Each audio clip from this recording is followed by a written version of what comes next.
থাকবে, তবে ওর কিছু শিক্ষার দরকার আছে। ওকে পাগল কেন বলছি, ওর একটু শিক্ষা যদি পারফেক্ট হয়ে যায়, ও ভালো জায়গায় আমার জায়গায় এসে যাবে। ও যা ভাইরাল আছে মোটামুটি আমার জায়গায় পৌঁছে যাবে। ঠিক আছে, আছে, কিন্তু ওর সেই সব জায়গা দিয়ে ভাইরাল, সেই সব ছ্যাবলামো লোকগুলো দেখে। ওর ছ্যাবলামো কথাবার্তা যারা পছন্দ করে তারাই দেখে।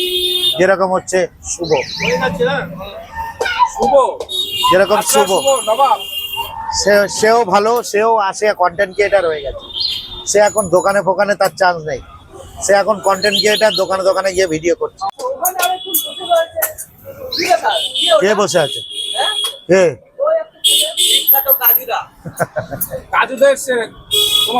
ও ভুলভাল ব্যাপারটা বসে আছে। ওকে আমি চা খেতেও বলেছি, ও রোজা চলছে, ওর জন্য খাচ্ছে না। বাট অতিথি ভগবান তুল্য হয়, তো যে আসে তাকে আমি সাদরে আহ্বান করি, সাদর আমন্ত্রণ জানাই। Thank you.